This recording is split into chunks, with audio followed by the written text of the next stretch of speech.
नमस्कार विद्यार्थी मित्रों, आज हम 9वीं कक्षा का 5वां पाठ जूलिया देखने वाले हैं, जिसके लेखक है रूसी लेखक अंतोन चेखव। परिचय देखते हैं इनका जन्म हुआ है 29 जनवरी 1860 तागानरोग, रूस में। मृत्यु हुई है 15 जुलाई 1904 में। महान रूसी साहित्यकार अंतोन चेखव प्रसिद्ध कथाकार और नाटककार थे। उनकी कहानियों में सामाजिक कुरीतियों का व्यंग्यात्मक चित्रण किया गया है। सामाजिक कुरीतियाँ यानी समाज में जो बुरी बातें फैली हुई है, उन बुरी बातों का व्यंग्यात्मक चित्रण इन्होंने किया है। इस पर व्यंग कसकर लोगों को बताया है कि किस तरह से बुरी बातें समाज में हैं और किस तरह से उसे दूर होना चाहिए। इनकी प्रमुख कृतियाँ है अ डिटेक्टिव स्टोरी द वाइफ, उपन्यास यानी मराठी में जैसे कादंबरी कहते हैं, हिंदी में उसे उपन्यास कहते हैं।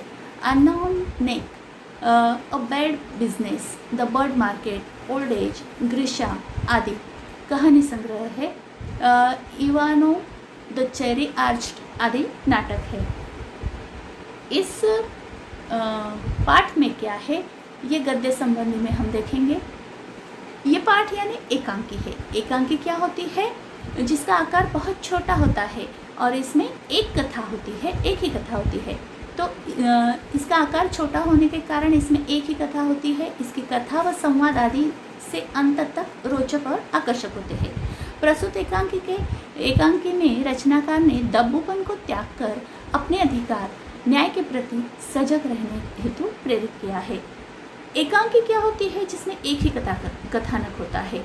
और इस एकांकी में लेखक ने कहा है कि जो लोग दब्बू होते हैं, लोगों के सामने दबकर रहते हैं, अपना कोई जो मत है वो व्यक्त नहीं करते, तो उन्हें वो त्यागना चाहिए। वरना क्या होता है, वो अपने अधिकार से वंचित रह सकते हैं, समाज में उन पर अन्याय होता है। और इसलिए इन लोगों को सजग करने के लिए यहाँ प्रेरित किया गया है। एकांकी शुरुआत से लेकर आखिर तक बहुत ही रोचक कहानी लिए रखती है। हम देखेंगे ये जूलिया एकांकी।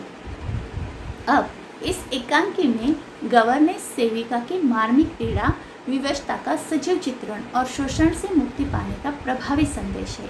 क्या है इस एकांकी में?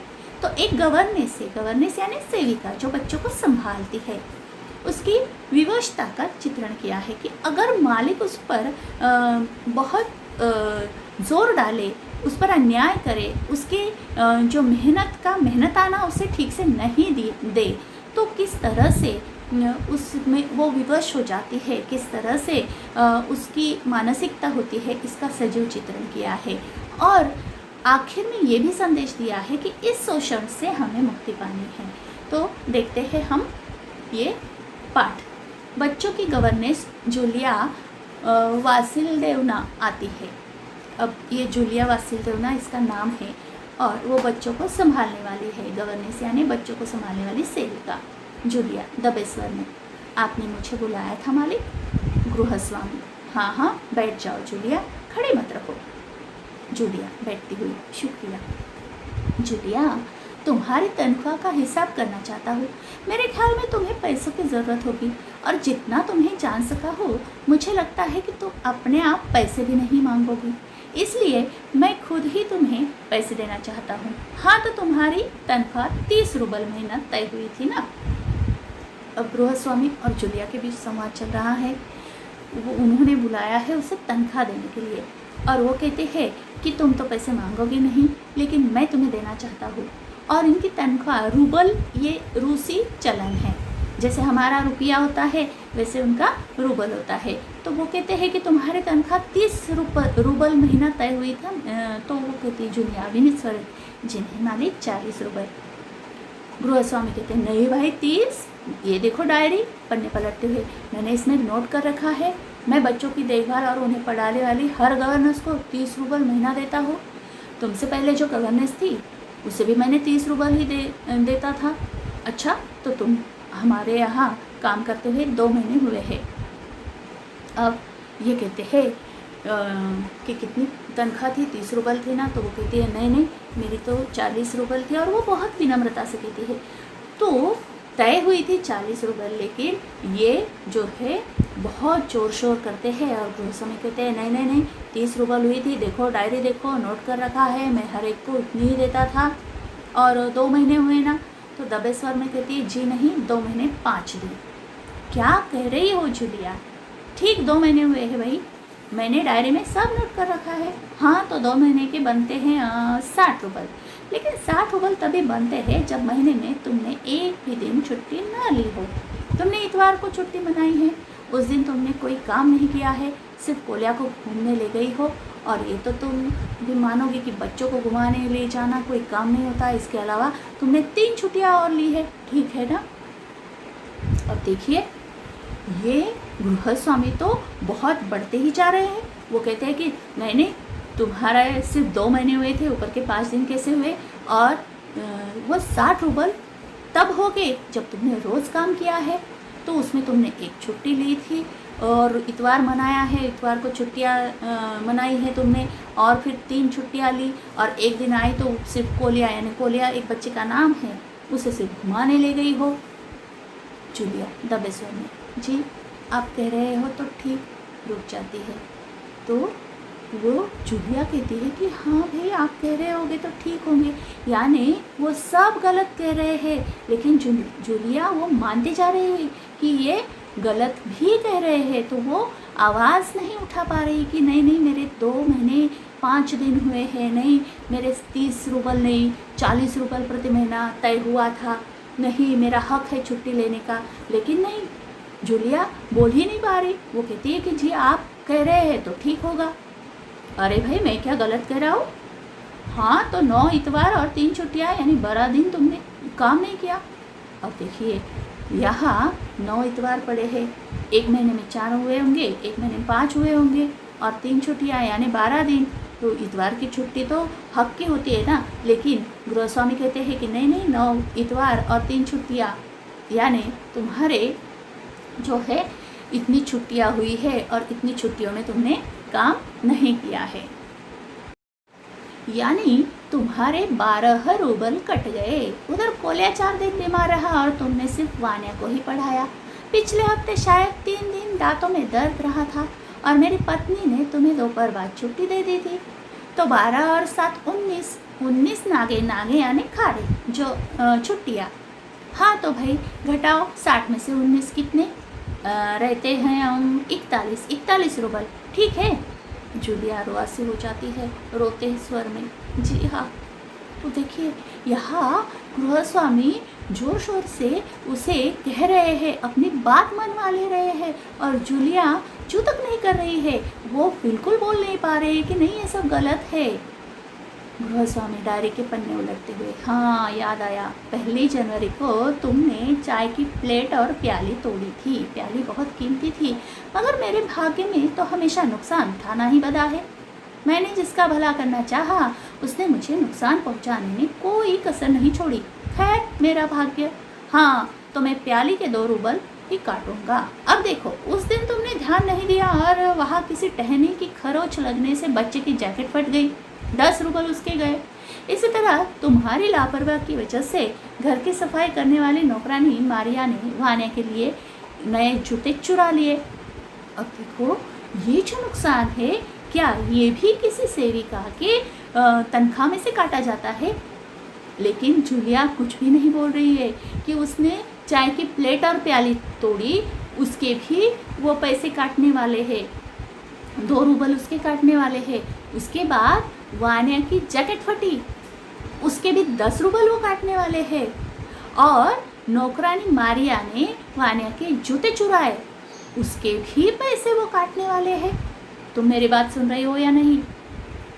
जूलिया मुश्किल से अपनी रुलाई रोकते हुए, जी सुन रही हूँ। हाँ ठीक है। अब देखो भाई, तुम्हारा काम बच्चों को पढ़ाना है और उनकी देखभाल करना है, तुम्हें इसी के तो पैसे मिलते हैं। तुम अपने काम में ढील दोगी तो पैसे कटेंगे या नहीं? मैं ठीक कह रहा हूँ ना? तो जूते के 5 रूबल और कट गए। और हाँ 10 जनवरी को मैंने तुम्हें 10 रूबल दिए थे। जूलिया लगभग रोते हुए, जी नहीं आपने कुछ नहीं, आगे नहीं कह पाती। अब अरे तो मैं क्या झूठ बोल रहा हूँ? मैं डायरी में हर चीज़ नोट कर रखता हूँ। लेकिन यकीन न हो तो दिखाओ। डायरी के पन्ने यूं ही पलटने लगता है। अब ये जो है गृह स्वामी और भी जोर शोर से गुस्सा कर रहे हैं। वो कहते हैं कि जूते के मैं 5 रूबल में काट लूँगा और मैंने तुम्हें 10 रूबल दिए थे। तो ये बिल्कुल सरासर झूठ था कि 10 जनवरी को 10 रूबल दिए थे। जूलिया कह रही थी कि जी नहीं, आपने कुछ नहीं दिया था, ऐसा कह रही है, लेकिन वो कह नहीं पा रही हो। तो कह रहे हैं कि क्या मैं झूठ बोल रहा हूँ? डायरी में मैंने हर चीज़ नोट कर रही है, पलट रही है, बहुत जोर शोर कर रहे हैं। जूलिया आंसू पोंछती हुई, आप कह रहे होंगे तो दिए ही होंगे। गृहस्वामी कड़े स्वर में, दिए होंगे नहीं, दिए हैं। ठीक है, घटाओ 27, 41 में से बचे 14। क्यों, हिसाब ठीक है ना? आंसू पीती हुई कांपती आवाज़, मुझे अभी तक एक ही बार कुछ पैसे मिले थे और वो मालकिन ने दिए थे, सिर्फ 3 रूपल, ज़्यादा नहीं। गृहस्वामी, जैसे आसमान गिरा हो। अच्छा, और इतनी बड़ी बात तुम्हारे मालकिन ने मुझे नहीं बताई? तो इस तरह से वो जो 3 रूबल दिए थे उसकी बात मालकिन ने नहीं बताई, ये जैसे आसमान टूट पड़ा हो। तो वो कहते हैं कि तुम न बताती तो अनर्थ हो जाता। खैर, देर से ही सही, मैं इसे भी डायरी में नोट कर लेता हूँ। डायरी खोलकर उसमें यूँ ही कुछ लिखता है, हाँ तो 14 में से 3 और घटा दो, बचते हैं 11 रूबल। संभाल लो, गिन लो, ठीक है ना? जूलिया कांपते हाथों से रूबल लेती है और कांपते ही स्वर में, जी धन्यवाद।